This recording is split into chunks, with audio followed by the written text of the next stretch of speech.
Good day, viewers. You're probably getting tired of seeing my videos relating to my blue light, but today I'm going to do a what's in the box video, but first I thought I'd do a short follow-up on the blue light. Now I think I figured out something on my blue light up there.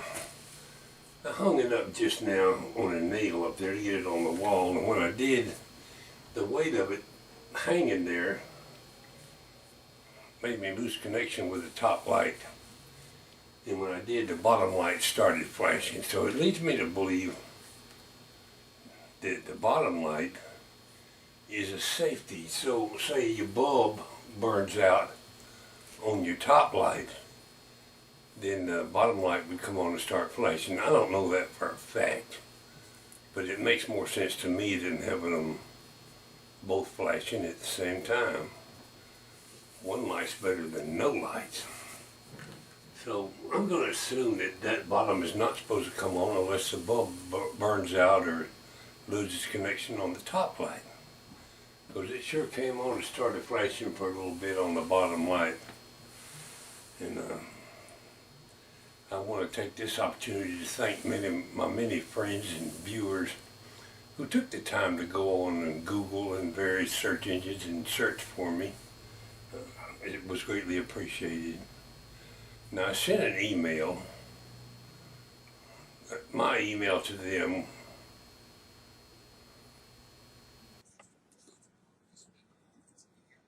Okay viewers, this is my email to the Star Headlight Company website form submission notification. It's an automatic email system they use. This is a notification that a website user filled out a form on your site. Anyway, I sent them this email. I've edited just a little bit on my end. And here's what I had to say to them. To whom it may concern, I am a retired railway carman. Having failed with Google searches, I decided to contact your company. I would appreciate any help you can supply. Any information related to my railroad blue light. For more details, there is a couple of my YouTube videos about it, and then I give the two links to the two different videos. Thanks in advance for any information you can supply, i.e. wiring, diagrams, pamphlets, or any such info you may have as to its history. Apparently my lantern is quite rare. Walter Parks, Pwalpar on YouTube. Markings on the blue light.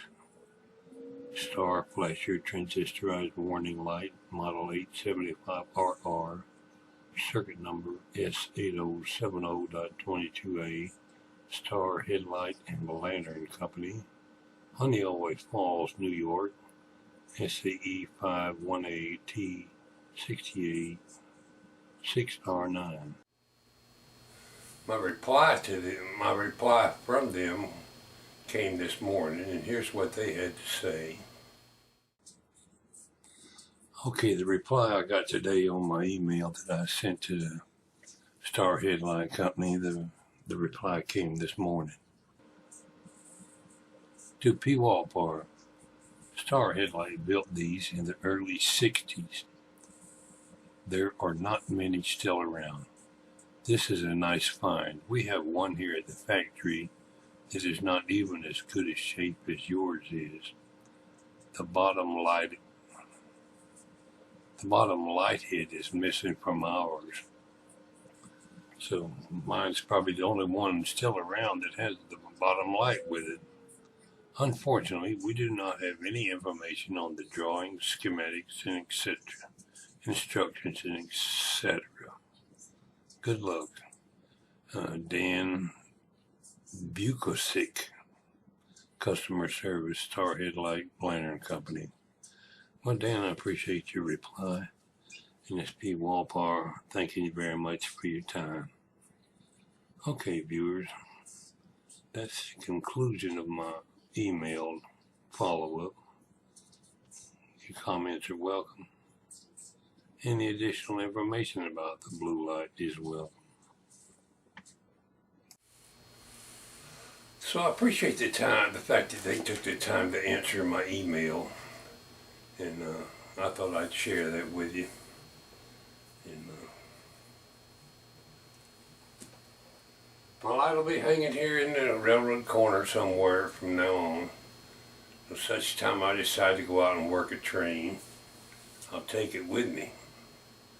Maybe I'll share a few blue light stories with you, a few railroad stories. Maybe I'll share a few railroad stories relating to using the blue flag or working trains in the train yard. Won't be today. I got so much other stuff on my plate to do. The sun is out in Georgia. It's a very beautiful day, and I sure am glad of that. Appreciate y'all stopping by the railroad corner today, and catch you on the next video. This is Pwalpar saying, catch you later.